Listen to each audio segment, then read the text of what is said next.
Yuan, accompanied by Chu Zhe and Yifei inside the Primordial Hall, learned that an invincible-level cultivator had finally appeared in the dark sacred realm. The newcomer was Luo Feng from the source world known as the Land of Origin, who had entered the dark sacred realm only 1,000 epochs earlier. Chu Zhe reported that Luo Feng had not yet broken his spiritual will free from the braided cage and had not converted to the primordial bloodline cultivation system. Yet his combat strength had already reached the invincible level.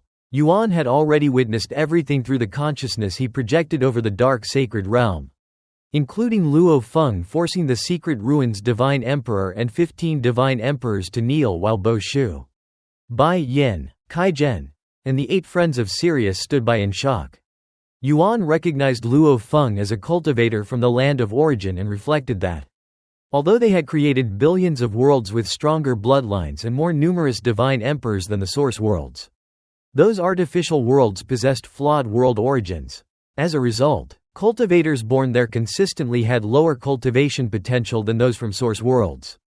The strongest experts who eventually became primordial lords had always originated from source worlds rather than the artificially created worlds.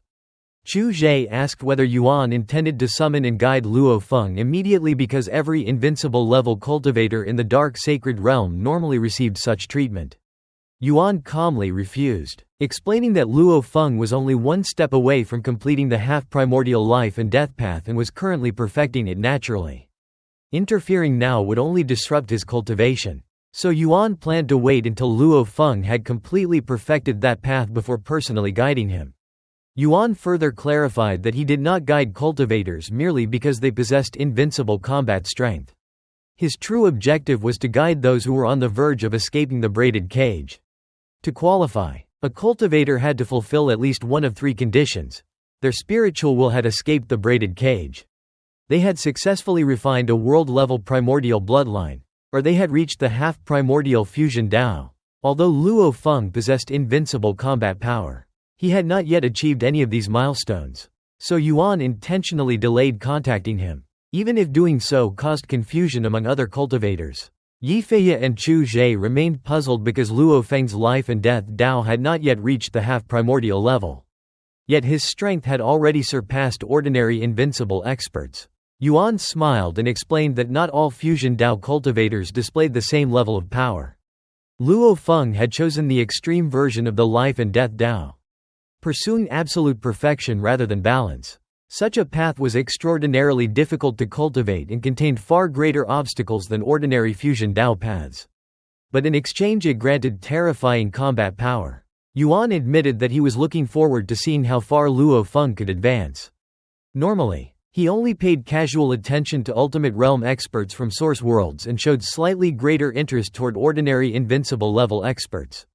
However, half-primordial fusion Dao cultivators were extremely rare and possessed enormous future potential, making Luo Feng someone worthy of serious attention. Before disappearing, Yuan instructed Chu Zhe and Yifei to monitor Luo Feng continuously and notify him immediately once Luo Feng officially reached the half-primordial realm. Meanwhile, the collapsed space-time battlefield gradually returned to normal. The secret ruins divine emperor and the 15 defeated divine emperors sincerely promised Luo Feng that they would gather the full compensation within 1,000 epochs. After personally witnessing Luo Feng's overwhelming strength, none of them dared harbor thoughts of revenge and instead wished only to eliminate his hostility toward them. Luo Feng accepted their promise without further conflict. He then boarded his spaceship together with Bo Shu, Bai Yin, and Kai Zhen. The 8 friends of Sirius respectfully watched him depart. Still filled with fear, they felt fortunate that Luo Feng had remained rational and had not chosen to vent his anger on them after defeating the Secret Ruins Divine Emperor's alliance. Once aboard the ship, Luo Feng tore open the fabric of space and traveled through the seams of heaven and earth. Bo Shu, Bai Yin, and Kai Zhen were astonished because each leap carried them across incomparably vast distances, making it true long-distance space travel far beyond ordinary methods. During the journey, Luo Feng reflected on the recent battle. The Secret Ruins Divine Emperor and the 15 Divine Emperors had cooperated rather poorly despite their numbers, and defeating all of them simultaneously confirmed that his own combat strength had officially reached the invincible level recognized throughout the dark sacred realm. However, Luo Feng wondered why no one had yet appeared to guide him. Since every invincible level cultivator was supposedly welcomed by the supreme experts of the Primordial Hall, his original purpose in accepting the battle had been twofold: to accurately test his own strength and to publicly demonstrate that strength so the higher authorities would come to escort him. Bo Shu noticed Luo Feng's thoughts and reassured him that Senior Yuan and the other supreme experts were responsible for countless important matters. Even after an invincible level cultivator appeared, delays lasting several thousand eras before an official summons were not unusual. Hearing this explanation, Luo Feng stopped worrying. Rather than waiting in place, he decided to head directly toward Primordial City, using the fastest possible route through the seams of heaven and earth. Elsewhere, many pinnacle experts stationed in Chungfeng City had dispatched avatars to observe the battle from afar. Through causal perception, they confirmed that the secret ruins Divine Emperor, the 8 friends of Sirius, and Luo Feng's group had all survived. Because none of the 3 parties had been destroyed, they reached the incorrect conclusion that Luo Feng must have surrendered, voluntarily handing over tens of trillions of primordial crystals to avoid being killed. This misunderstanding quickly spread among the powerful experts of Chungfeng City. The city lord of Fengchao also found the outcome difficult to understand. He knew Bo Shu excelled at planning while Luo Feng himself was mysterious and unpredictable.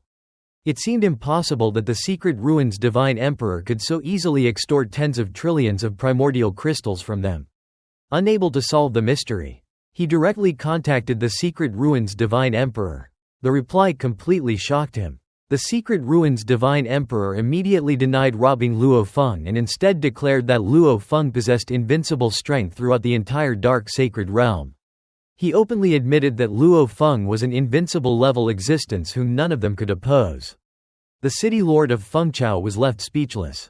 Only then did he realize that an invincible level expert had quietly lived in Chungfeng City for 1,000 eras. During that time, he had completed several profitable business transactions with Luo Feng without recognizing his true value. Looking back, he deeply regretted missing such an extraordinary opportunity to establish a closer relationship with someone possessing limitless potential. Luo Feng had reached the invincible level after only 1,000 epochs in the dark sacred realm without even visiting the Primordial Hall, demonstrating cultivation talent that the city lord considered almost unimaginable. Determined not to miss another opportunity, he immediately decided to send his true body to Primordial City, believing that receiving even a small amount of Luo Feng's guidance would be invaluable. At the same time, he resolved to inform his senior brother, Dragon 9 Taoist monarch, who resided permanently within the Primordial Hall. Shortly afterward, Luo Feng's spaceship emerged from a seam in space directly outside Primordial City. Bo Shu, Bai Yin, and Kai Zhen were amazed that they had crossed such an immense distance in only a short time. Luo Feng immediately focused his attention on the enormous Primordial Hall located at the center of the city. From within the hall, Chu Zhe and Yifei quietly observed his arrival. Remembering Yuan's earlier judgment, they realized Luo Feng remained only a single step away from completing the half-primordial life and death path and was steadily perfecting it without encountering any cultivation bottleneck. Given his astonishing cultivation speed and unparalleled talent, they believed nothing could prevent him from reaching that realm soon. As they watched Luo Feng approach, Chu Zhe and Yifei reflected upon the 3 recognized cultivation paths available to invincible-level experts. The first 2 relied on refining primordial bloodlines until one eventually became a high-level primordial life form. Luo Feng, however, followed the entirely different half-primordial fusion Dao path. Under the careful guidance of Yuan and the other supreme experts, cultivators who successfully completed this path usually possessed the potential to become world-level primordial lifeforms. Eventually, they could master their own source worlds and become source world masters. A level of existence whose status, authority, and strength far exceeded those of ordinary high-level primordial lifeforms. Both Chu Zhe and Yifei admitted that Luo Feng's future achievements would very likely surpass their own. Primordial City was far more formidable than any other city Luo Feng had seen. Even after living in Chungfeng City for over 1,000 eras, Bai Yin Divine Emperor explained that it had been built by Senior Yuan and others. Contained countless treasures including 7 world-level primordial life corpses, and was completely indestructible, preventing any low-level primordial life from entering. Although living there was extremely safe. Owning a cave mansion was very expensive. There was no residence fee. But every cultivator had to purchase a cave mansion. And those inside the large primordial hall were the most expensive and could only be bought, not rented. Luo Feng realized that the ancestors of the two nations from the land of origin also resided there, showing their great wealth. His true objective in coming to the dark sacred realm was the large primordial hall. After entering the large primordial hall, Luo Feng was greeted by its guiding consciousness. He immediately purchased a cultivation cave mansion for 1 million battle merits. He obtained Yi Ju Cave Mansion, becoming the absolute master of its independent time-space realm. Bo Shu, Bai Yin, and Kai Zhen explained that they only owned ordinary cave mansions in Primordial City because purchasing one inside the large primordial hall was too costly. Before leaving, Kai Zhen asked whether they should continue collecting life and death secret treasures. Luo Feng agreed but requested only 5 high-quality treasures because his current priority was reaching the half-step primordial level in the life and death Dao. Since Secret Ruins Divine Emperor and the others would soon deliver 7,500 billion primordial crystals, he no longer needed to be frugal. Inside Yi Ju Cave Mansion, Luo Feng discovered that the cave mansion itself was an independent world with its own world origin power and natural laws. As the master of this realm, he could freely transform the world's origin power into his own energy without resistance. The origin power continuously nourished both his body and soul, increased his thinking speed by tenfold, and provided an ideal environment for cultivation. Luo Feng immediately absorbed the world origin power to increase his energy reserve. In an extremely short time, his perfect divine body reached an energy reserve of 12 billion times. He was astonished because previously it had taken 3 days to completely convert the power of a world origin bead, yielding only 1 million times energy reserve, whereas the cave mansion effortlessly supplied an enormous amount of energy almost instantly. However, Luo Feng found that such an enormous energy reserve placed tremendous pressure on his body. Every movement became extremely heavy. His current mind consciousness system could perfectly control only 8 million times energy reserve. The maximum limit it could barely control was 300 million times. Beyond that limit, his combat strength actually declined because he could no longer efficiently control his body. Luo Feng realized that his goal was to perfectly control the full 12 billion times energy reserve. Luo Feng contacted the large primordial hall to inquire about high-level primordial bloodlines. The hall informed him that it possessed 65 life-type bloodlines and 83 destruction-type bloodlines. Among them, 9 life-type bloodlines and 1 destruction-type bloodline possessed exceptionally massive bodies compared to others of the same level. Luo Feng decided to purchase every high-level primordial bloodline together with 12 complete sets of corresponding body materials for each one. The total cost was 1,005.9 billion primordial crystals, and all the bloodlines and materials were delivered directly to his cave mansion. Luo Feng knew these bloodlines and materials would only become truly useful when combined with the Wisdom Book and the Eye of Life and Death. So they had to be sent back. He created an avatar carrying an 8 million times energy reserve and dispatched it from Primordial City to the Transmission Holy Mountain. With abundant energy reserves and unlimited cultivation resources available in the large Primordial Hall, Luo Feng decided to enter a long period of secluded cultivation.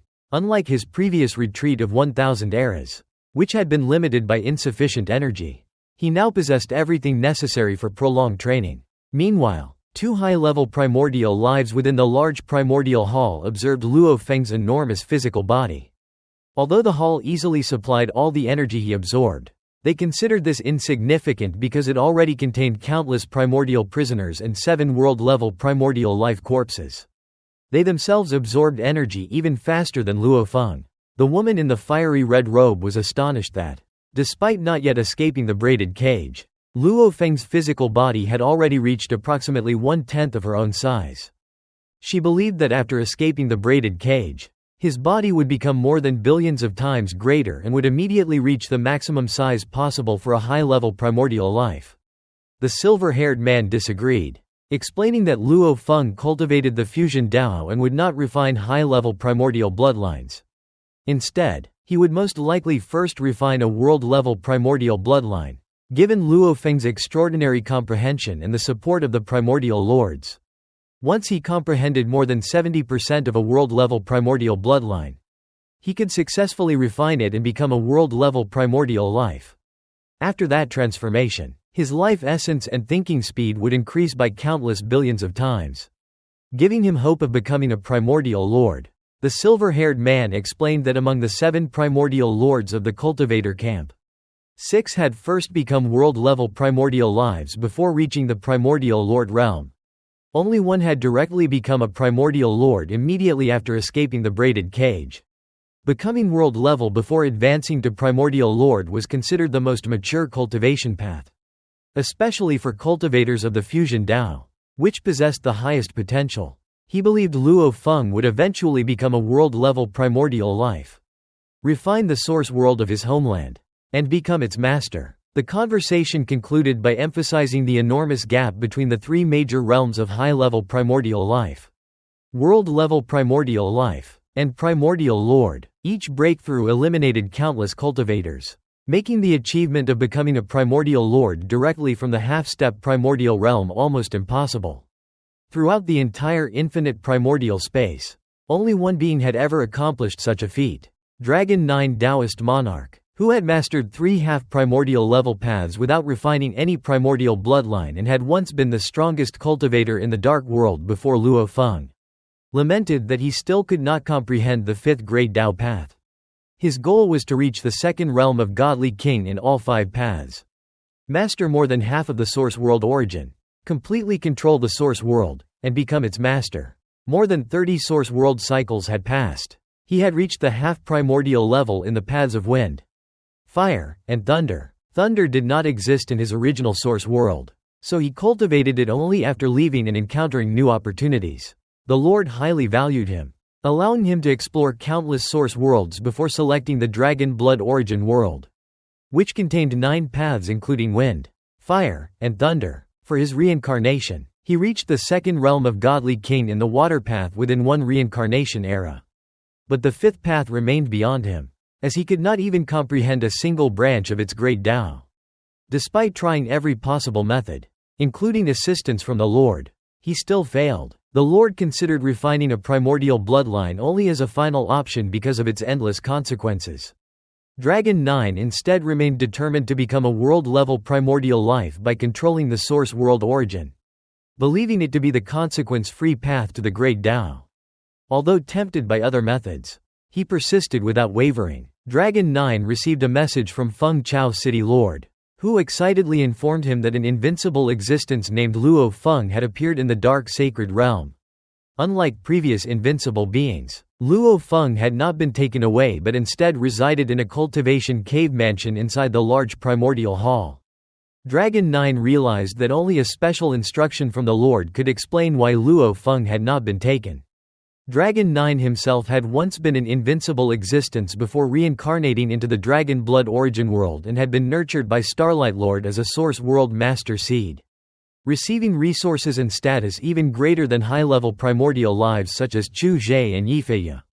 After confirming that Luo Feng had defeated Secret Ruin's Divine Emperor and 15 allies in a single move, Dragon 9 acknowledged Luo Feng's true invincible strength. Curious about Luo Feng's unique situation, he asked Feng Chao City Lord to arrange a visit.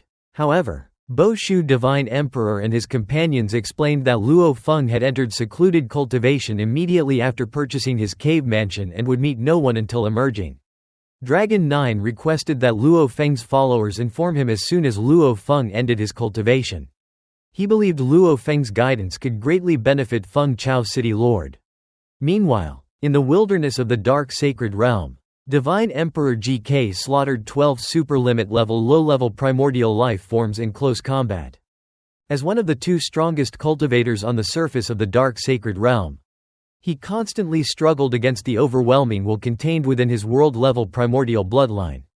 Although he had successfully passed the primordial hall trial and retained his sanity, the bloodline continuously affected his spiritual will, forcing him to periodically enter the wilderness and kill low-level primordial life forms rather than innocent cultivators. He had slain more such creatures than anyone else in the Dark Sacred Realm. After learning about Luo Feng's appearance and unusual decision to remain in the Dark Sacred Realm instead of being summoned away, GK became excited, believing Luo Feng's superior strength would finally allow him to fight without restraint, and immediately headed toward Primordial City. News of Luo Feng's appearance gradually spread throughout the dark sacred realm.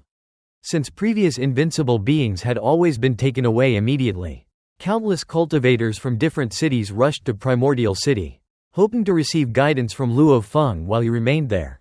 Primogenitor Yuan Feng and Thunder Ancestor, who lived quietly in a remote cave mansion within Primordial City, confirmed that the invincible Luo Feng was indeed the same Luo Feng from the land of origin. Thunder Ancestor learned that Luo Feng had arrived in the dark sacred realm only 1 millennium earlier before reaching invincible strength.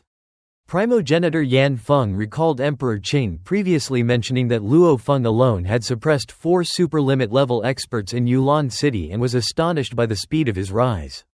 They learned that Luo Feng remained in secluded cultivation and accepted no visitors. Respecting his preference, they decided not to disturb him and instead planned to ask Morosa to deliver a message so Luo Feng could summon them after completing his cultivation.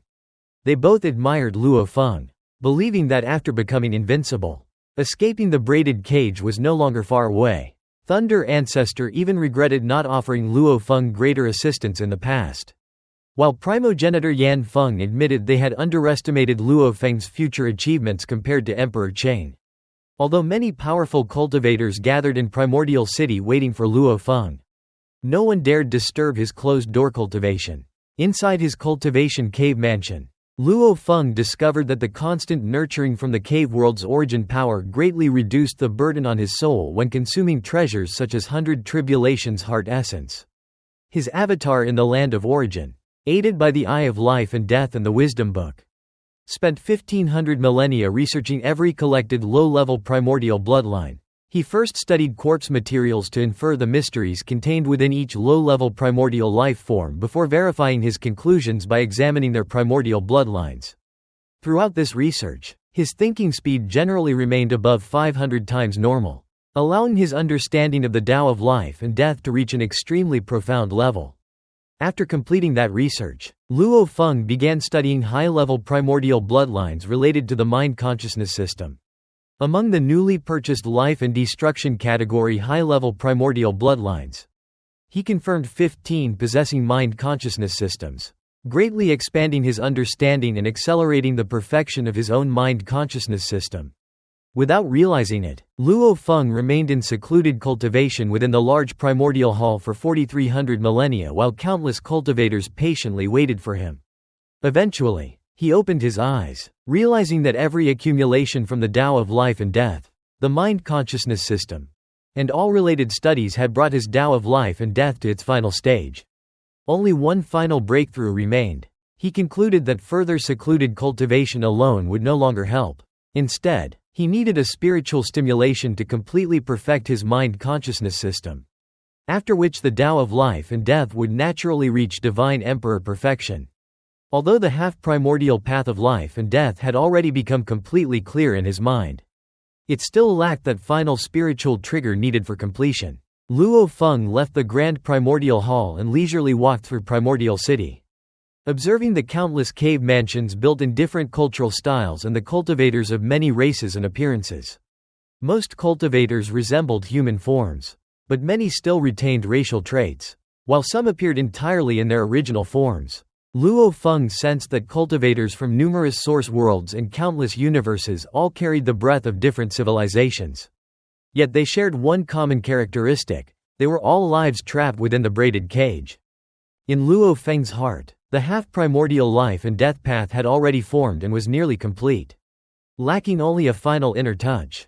Through studying many low-level primordial bloodlines and some high-level primordial bloodlines, his understanding of innate primordial life had deepened greatly. He compared the difference between life inside and outside the braided cage to the difference between lower and higher dimensions described by Earth.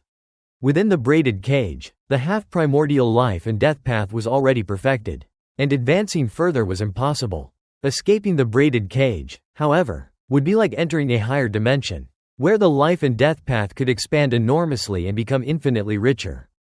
Luo Feng viewed the half-primordial life and death path as a finely drawn figure limited by pixels. while the true primordial level life and death Tao was like a real physical body existing in reality. The gap between them was unimaginably vast. The more he understood, the more Luo Feng realized the enormous difference between the half-primordial path and the primordial level path. Yet legends among cultivators claimed that someone might leap directly from the half-primordial realm to comprehending the primordial level path. Breaking laws with force. This was the dream of countless enlightened cultivators. But for bloodline cultivators, even ultimate awakening into high-level primordial life was extremely rare. And directly comprehending the primordial level path existed only in legends. Luo Feng estimated that if the half-primordial path had a complexity of 1 unit, then the primordial level path would be at least millions or even billions of times more profound. He had already endured immense hardship cultivating the half-primordial life and death path and still lacked the final inner touch. So he could not imagine leaping directly into the primordial level path. Looking at the sky, Luo Feng's eye of destruction on his brow had become increasingly intricate and could peer through the membrane wall of the dark sacred realm. Glimpsing some reality of the infinite primordial space, he knew the half-primordial life and death path would not hinder him much longer. But the next step remained uncertain. He decided to proceed steadily, one step at a time. Luo Feng then arrived at the cave mansions of Bo Shu, Bai Yin, and Kai Zhen. The three sensed his approach through causality and came out to greet him. Bo Shu congratulated Luo Feng for finally emerging after 4,300 eras of seclusion. Luo Feng smiled, knowing that during those 4,300 eras, he had only left once to receive compensation from the secret ruins Divine Emperor, while the rest of the time had been devoted entirely to cultivation. The four entered the cave mansion and sat down. Kai Zhen explained that during Luo Feng's seclusion, cultivators from all over had rushed to Primordial City hoping to meet him and seek guidance. Bo Shu sighed that after reaching the half-primordial realm, many cultivators felt they had no further path, so they desperately hoped for guidance from an invincible existence. Luo Feng understood this well, because although he could see the path ahead, he also knew that the next stage was incomparably more difficult than the half-primordial life and death path. Bai Yin added that Dragon 9 Taoist Monarch and Divine Emperor GK also wished to meet Luo Feng. Luo Feng became interested, believing that the depth of their cultivation might provide him with insight. Luo Feng then asked about the life and death secret treasures he had previously requested. Bo Shu explained that after spreading the news of Luo Feng's interest, many cultivators had offered treasures for sale, making it difficult to choose the best few. Therefore, they had waited for Luo Feng to emerge and decide personally. Luo Feng instructed them to select the best 20 treasures and invite those cultivators over so he could choose the ones he needed. Bo Shu, Bai Yin, and Kai Zhen agreed, and Bo Shu promised to notify the 20 cultivators. News of Luo Feng's emergence spread rapidly through Primordial City. Powerful cultivators such as Feng Chao City Lord and other divine emperors could sense Luo Feng's location through causality because he was not deliberately concealing himself. Instantly, numerous cultivators rushed toward Bo Shu's cave mansion. Dragon 9 Taoist Monarch and Divine Emperor GK also received the news and hurried over. More than 300 peak-level existences gathered there, along with tens of thousands of half-primordial enlightened ones and half-primordial bloodline cultivators. And the number continued increasing. Bo Shu, Bai Yin, and Kai Zhen each dispatched avatars to receive the guests. Because there were simply too many powerful visitors, they asked everyone to rest in the garden temporarily and assured them that Luo Feng Divine Emperor would meet them all that day. The cultivators, having already waited 4,300 eras, remained patient and polite, fearing that offending Luo Feng might cause him to leave. Inside the cave mansion, Luo Feng first summoned the 20 cultivators offering life and death secret treasures. Their strengths ranged from peak level down to late-stage Divine Emperor Enlightened Realm. Luo Feng told them to display their treasures, promising to offer suitable prices for any he wished to purchase, while allowing them the freedom to sell or refuse. Several cultivators immediately offered to gift their treasures to Luo Feng, hoping to establish a debt of causality. Since Luo Feng cared greatly about causality, they believed such a gift might bring greater returns in the future as his strength continued to rise. Luo Feng, however, gently refused all gifts and insisted on paying suitable prices. At his current level, these life and death secret treasures were mainly useful for broadening his horizons and aiding cultivation. not treasures he desperately needed. He no longer wished to accept gifts lightly. Bo Shu then asked the cultivators to display their treasures one by one. Luo Feng glanced over them and immediately determined their value through his profound understanding of life and death. These treasures were either secret treasures refined by beings who had broken out of the braided cage or innate secret treasures. And their values varied greatly. Luo Feng selected 8 treasures and offered prices for each at twice the normal market value in the dark sacred realm. For him, primordial crystals had already become insignificant. The 8 owners happily agreed to sell, greatly satisfied with the generous prices. Only Chanfu God Emperor hesitated. His treasure was an innate secret treasure nurtured within the corpse of a world-level primordial life, a golden bone staff embodying profound life and death mysteries. Luo Feng offered 500 billion primordial crystals, but Chanfu God Emperor demanded 1 trillion primordial crystals, believing the treasure was exceptionally valuable and that Luo Feng, who had received 7,500 billion primordial crystals in compensation from the secret ruins divine emperor, could easily afford the price. Luo Feng merely glanced at the golden bone staff, recognized its value, but calmly declined to purchase it. He completed the transactions with the other 8 cultivators, sending storage bracelets containing the agreed primordial crystals. The cultivators joyfully accepted and thanked Luo Feng. Chanfu God Emperor was dissatisfied, unable to understand why Luo Feng would refuse the treasure over an additional 500 billion primordial crystals. Luo Feng then instructed Bo Shu to escort the guests out. Before leaving, one cultivator eagerly requested guidance. Luo Feng replied that tens of thousands of cultivators had already gathered outside, and he would meet everyone together later that day and discuss cultivation publicly. The cultivators were delighted and obediently departed. Outside, the garden had become crowded with tens of thousands of cultivators, and the number continued growing. The 20 cultivators who had sold treasures also joined the crowd. News of Chanfu God Emperor's failed negotiation spread quickly, and many cultivators mocked him for being too greedy, saying Luo Feng Divine Emperor, as an invincible existence, did not truly care about that treasure. Suddenly, Divine Emperor GK approached Chanfu God Emperor. GK appeared as a dirty, disheveled elder with bloodshot eyes and a sinister, mad aura. He slapped Chanfu God Emperor's shoulder, enveloping him in terrifying power, and asked which treasure he had been selling to Luo Feng. Chanfu God Emperor, trembling with fear, obediently produced the golden bone staff. GK immediately grabbed it and declared that it was now his, explaining that he needed a suitable gift when visiting Luo Feng. Chanfu God Emperor did not dare resist or demand payment, because GK was notorious for his unpredictable madness. At that moment, Bo Shu called out that Luo Feng Divine Emperor was summoning Dragon 9 Taoist Monarch and Divine Emperor GK. The two immediately followed Bo Shu inside to meet Luo Feng first. The surrounding cultivators remarked that Dragon 9 Taoist Monarch and GK Divine Emperor were indeed different, being summoned ahead of everyone else because their cultivation foundations were deeper. Among the crowd, Primogenitor Yan Feng and Thunder Ancestor remained inconspicuous and weak-looking. They exchanged glances, understanding that Luo Feng was aware of their arrival but had not specifically summoned them, because in previous ages their relationship with Luo Feng had not been particularly close. Chanfu God Emperor regretted encountering the eccentric Divine Emperor GK. Earlier, Luo Feng had insisted that all trades should be voluntary, so Chanfu God Emperor tried to sell his share of causality for an extremely high price, believing wealth should be pursued through risk.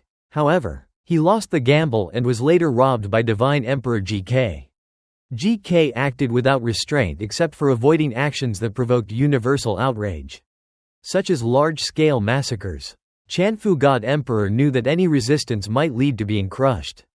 Although cities officially prohibited killing, these rules were established by the cultivators themselves rather than by Senior Yuan and the others, and the highest beings occasionally ignored them without consequence. Luo Feng had previously frightened the 15 members of Secret Ruins Divine Emperor's group into paying compensation of 75 trillion primordial crystals. Yet Chanfu God Emperor did not dare resist GK at all. The surrounding cultivators mocked Chanfu God Emperor for trying to profit greedily only to be robbed instead. Despite feeling humiliated, Chanfu God Emperor remained to attend Luo Feng's public teaching because he had also reached the half-primordial level as the enlightened and hoped the teaching would help him escape the braided cage. Every cultivator at the half-primordial level desired to transcend the braided cage. Later, Dragon 9 Taoist monarch and divine emperor GK greeted Luo Feng respectfully. GK appeared calm and well-groomed rather than insane because, while refining the world-level primordial bloodline, he always retained his clarity of mind. He usually indulged in chaotic behavior and even slaughtered groups of low-level primordial life to release emotional pressure and maintain control over himself. Luo Feng welcomed both guests. GK presented Luo Feng with a life-and-death secret treasure as a meeting gift, revealing it was the golden bone stick taken from Chanfu God Emperor. He explained that plundering between cultivators was normal in the dark divine realm and believed that someone of his status taking only a single treasure from Chanfu God Emperor was an honor for him. Luo Feng accepted the gift and remarked that GK acted very directly. GK replied that innate primordial life behaved even more wildly and that refining a bloodline required one's temperament to match the bloodline. Dragon 9 Taoist monarch commented that the bloodline cultivation path was difficult. But GK answered that he had chosen the path willingly without regrets. GK then requested a sparring match with Luo Feng to experience the power of an invincible existence, hoping the battle would further awaken the potential of his primordial bloodline. Luo Feng agreed. Dragon 9 Taoist monarch, Bo Shu, Bai Yin, and Kai Zhen eagerly watched because GK possessed a world-level primordial bloodline while Luo Feng was already invincible. Before the battle, Bo Shu jokingly asked Luo Feng to restrain his power so his cave mansion would not be destroyed. Luo Feng assured him and immediately released an endless blood sea that surrounded GK, covering half the garden while completely containing its own power without leaking any energy.